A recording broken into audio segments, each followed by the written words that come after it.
next question is from Brother Fauzan Sheikh, a student. He asks, everyone need not have the same abilities. So is it necessary still for everyone to spread the deen of Allah in the same manner? And will everyone be questioned in the same manner irrespective of what is given to them? Actually, you have to acquire that ability. Everybody is not a computer engineer, but you acquire that skill by education. If you want to be, and if you feel that it is a duty on you from Allah subhanahu wa ta'ala, you have to acquire the knowledge, definitely. And on that basis of that knowledge, you can make dawah. The next question is from Brother Najmul Huda. He is in the defense service. He says, Janab, you expressed that perhaps there is genes transformation. I understand it is genes being passed on to from father with bad qualities to his son. If so, then should we believe that a non-Muslim father will transfer the non-Muslim genes to his offspring, and the offspring will never get rid of the genes and come to the fold of Islam?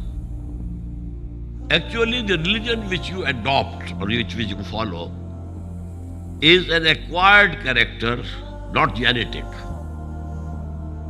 And acquired characters need not be transmitted through heredity.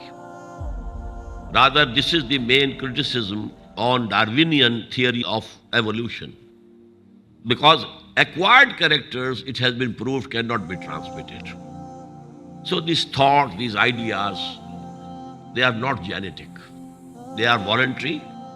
You may say that the environment in which you have been brought up, it has some effect. But then you can change it. The next question is from Parkar Shehzad, a student. How to convey Allah's message to non-Muslims?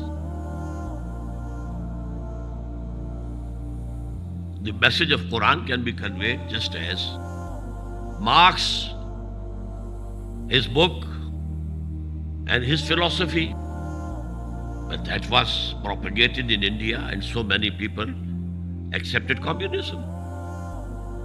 It was not from any Hindu or someone who lived in India, but it was a philosophy. It was an ideology. People accepted it. In the same way, the ideology of the Quran can be presented and propagated and preached to the non-Muslims. And they can make their own decision then. The next question. It is alleged that Islamic ethos and injunctions are not compatible with modern times. How do we respond?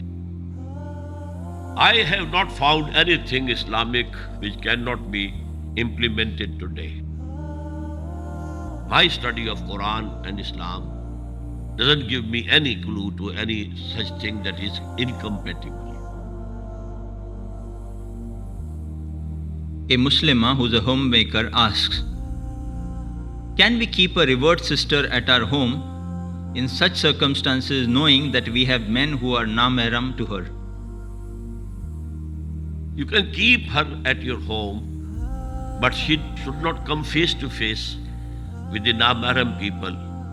And just as in the Hindus also, there is ghungat. She can use that type of thing so that the requirement of parda is fulfilled. The next question is from Brother Asif Muhammad from USA. He's a programmer analyst. He asks, on the day of resurrection, will we be raised as a physical body or as a spiritual body? If we are ever fortunate enough to see the Prophet Muhammad sallallahu alaihi wasallam, will we be able to recognize him as per the description we have read about, or will he introduce himself to us? Number one, on the day of resurrection, we will be given another body, just like this body, but it will not be exactly this body. The properties will be different. We will be given skins which will be burnt but then reappear. Burnt and then reappear. This is not the case here. But there will be bodies like ours. which will be given to us, so that the deeds that we have earned through the body, the reward should also come through the body, which is similar to that body which was given in this world.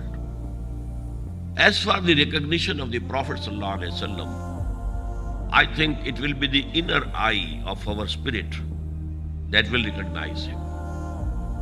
If we really believe in him, and if we have been following his example and his tradition in this world, we shall be given by Allah subhanahu wa ta'ala the insight with which we shall recognize him. The next question is from Brother Azizullah Khan. He's a businessman. Dr. Sahab, Assalamu alaikum.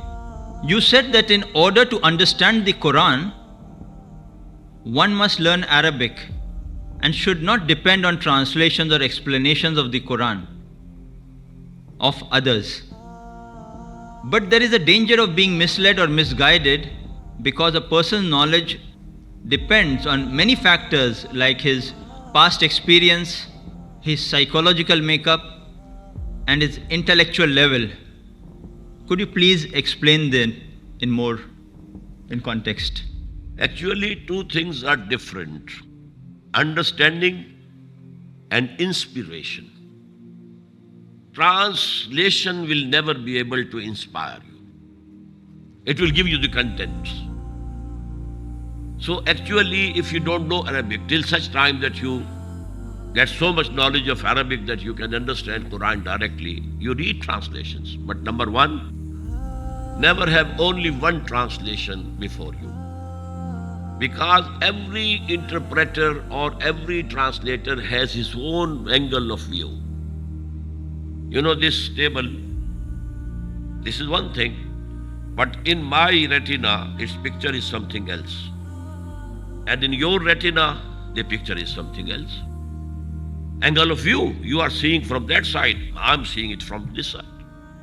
So actually, no one person can be depended upon as a translator or interpreter or a tafsir. So you should consult more than one, at least three, and then you make the decision. What are the differences? How are these differences can be resolved? So it takes some, hard work, but you have to devote.